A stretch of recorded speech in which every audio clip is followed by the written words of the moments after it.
Hello, and welcome to the Blogging Pod.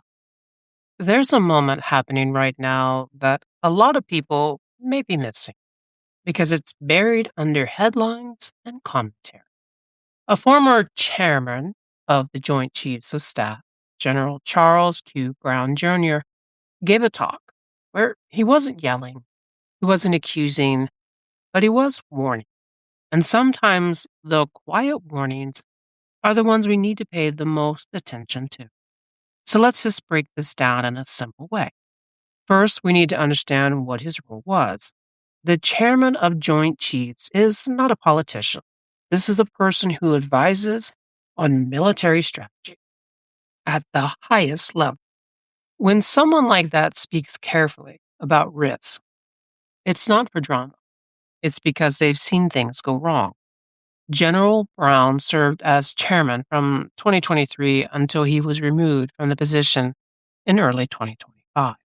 And more recently, as of April 2026, another top military leader, the Army's chief of staff, was also pushed out. That kind of turnover at the highest levels is not something people should ignore, especially during tense global moments.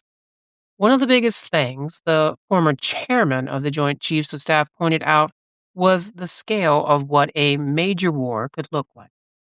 Most Americans today are used to smaller, more distant conflicts.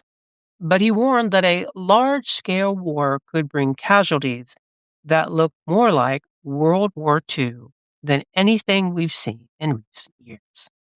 That's not fear talking, that's experience talking. Now, here's where it starts to matter ethically. In war, there are rules, not just moral ones, but legal ones. Things that protect, things like protecting civilians, limiting force of military targets, and avoiding unnecessary suffering. These aren't suggestions. These are lines that are supposed to keep war from turning into something worse. What Brown hinted at without saying it outright is that those lines can start to shift.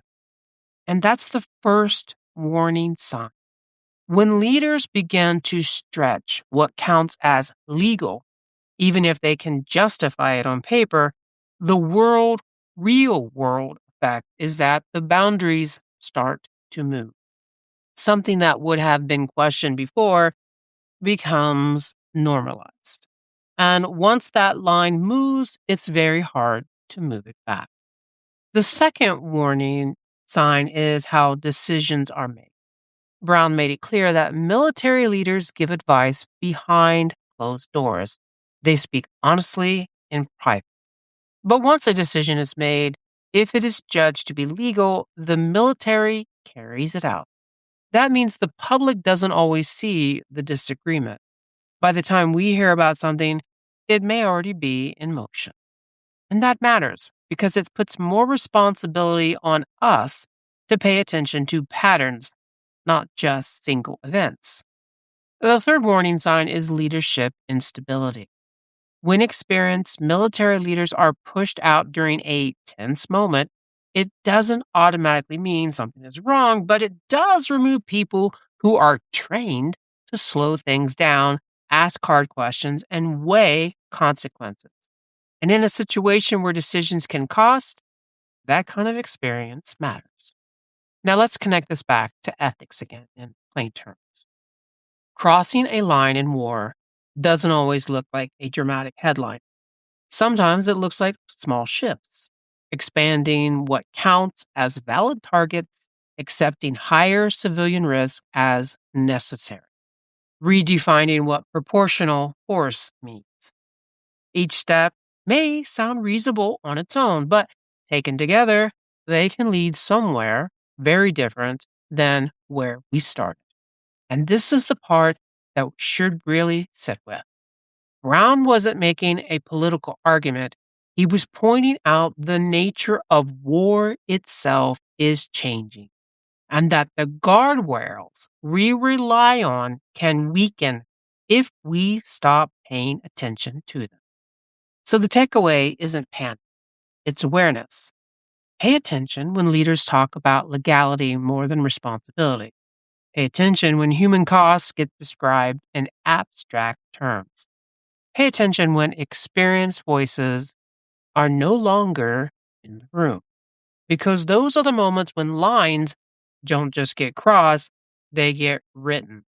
And once that happens, it doesn't just affect one conflict, it sets the tone for the next one and the next one after that.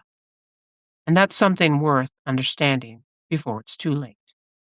Today's sources come from CFR.org, General Charles Q. Brown Jr., X.com, CFR.org,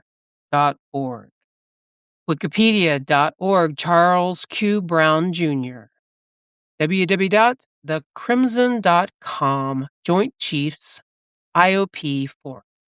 Thank you for listening. Until next time, bye-bye for now.